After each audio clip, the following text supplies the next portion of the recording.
రేవంత్ రెడ్డి గారు అహనా పెళ్ళంట సినిమా మళ్ళీ చూపెడుతున్నారు. అహనా పెళ్ళంట సినిమాలో కోడిని చూపెట్టి దాన్ని ఊరించి అగో కోడి, అగో లెగ్ పీసు, అగో మెడ అని చెప్పినట్టు కంటోన్మెంట్ని అట్లనే ఊరించి ఓట్లు తెచ్చుకున్నారు. ఇప్పుడు జూబ్లీ హిల్స్లో కూడా అదే చేస్తున్నారు. పొన్నం ప్రభాకర్ గారు, వివేక్ గారు, సీతక్క గారు, రేవంత్ గారు వాళ్ళు తీసుకున్న ప్రచారం ఒకటే ఏంటిదంటే కంటోన్మెంట్ మళ్ళా రిపీట్ అవుతుందంట అని. అంటే ఏంటిది? కంటోన్మెంట్లో తప్పుడు హామీలు ఇచ్చి మోసం మళ్ళీ రిపీట్ అవుతుందా? అంటే జూబ్లీ హిల్స్ ప్రజలను అలాగే మళ్ళా మోసం చేద్దాం అనుకుంటున్నారా? ఇది ప్రత్యేకంగా కంటోన్మెంట్ వాళ్ళము జూబ్లీ హిల్స్ ఓటర్ల కోసం ఇవాళ పెట్టిన ప్రెస్ మీట్.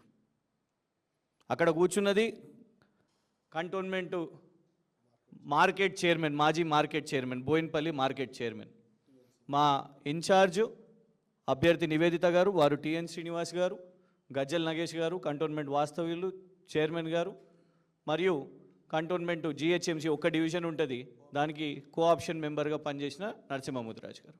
ఇలా ప్రత్యేకంగా కంటోన్మెంట్ వాళ్ళం ఎందుకు వచ్చి కూర్చున్నామంటే మంత్రులు పదే పదే కంటోన్మెంట్ అనే ఒక ఇట్లా కోడిని పెట్టేసి ఇగో కంటోన్మెంట్లో ఏదో చేసినాము, ఉరగబెట్టినాము, జూబ్లీ హిల్స్ వాళ్ళని కూడా మోసం చేస్తాం ఇది చూపెట్టి అని అంటున్నారు.